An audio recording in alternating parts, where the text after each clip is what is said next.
नहमदुहु व नुसल्ली अला रसूलिल करीम। अम्मा बाद फ़ाऊज़ु बिल्लाहि मिनश शैतानिर रजीम। बिस्मिल्लाहिर रहमानिर रहीम। वेले दी गल दे विच जिहड़ा असीं गल करन लगी हां तुहाडे नाल शेयर करन लगी हां गल रात नूं, क्योंकि अजकल असीं मौजू साडा हुण ऐ शुरू होया है कि रात नूं तुसीं जदों भी उठो, पर चाहे वो नौजवान बंदा होवे या नौजवान औरत होवे या बजुर्ग बंदा होवे, कम अज़ कम 10 मिनट वो जरा ना उठ के ना चरपाई ते पलंग ते जिथे भी सुता होया उठ के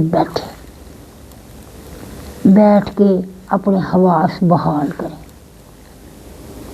अपने लत्तां पैरां हाथ दे नाल मसलो, पैरां नूं मलो, अपने मोढियां नूं हाथ नाल थोड़ा सहलाओ प्यार दे नाल, जिवें अपना हाल पुछीदा।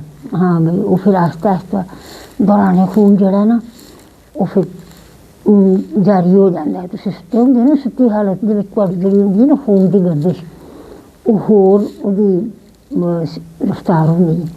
जे तुसीं एकदम खड़े हुंदे हो ना, सारा खून जिहड़ा हुंदा ना तुहाडा जिहड़ा लेटी हालत विच तुहाडे दिमाग तुहाडे दिल नाल तुहाडे जिस्म विच जिहड़ा वर्क कर रहा हुंदा उसले वो स्लो स्पीड विच हुंदा। जदों तुसीं एकदम खड़ोंदे हो ना तो की हुंदा, सारा खून पैरां वल तुर जांदा।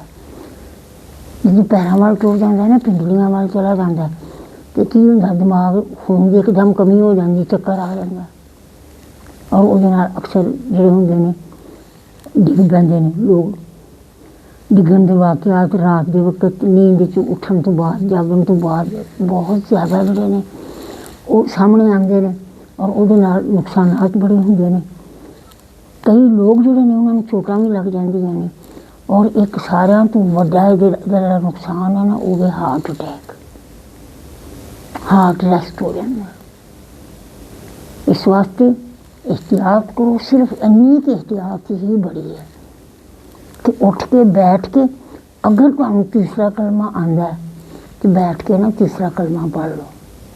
तीसरा कलमा पढ़ के ते नाल आहिस्ता आहिस्ता आहिस्ता आहिस्ता अपने जिस्म नूं सहला के पूरी तैयारी करके जिस्म नूं वार्म अप करके, यानी कि जिवें वर्जिश हुंदी है ना, बिना बैठण नाल पिंडलियां तुसीं थल्ले कर दिओ, पैर तुसीं थल्ले कर दिओ, ब्लड दा रुझान जिहड़ा वे नॉर्मली नीचे चला जाता है। तुहाडा दिमाग जिहड़ा ना उस गल नूं कबूल कर लैंदा। तुसीं उठ के खलो जाओ, फिर तुसीं जाओ वाशरूम जाओ, नमाज पढ़ो, वज़ू करो या तुसीं जो भी तुसीं करना चाहते हो, जो वाली मसरूफियत है, स्टडी करनी है, कोई होर काम करना है।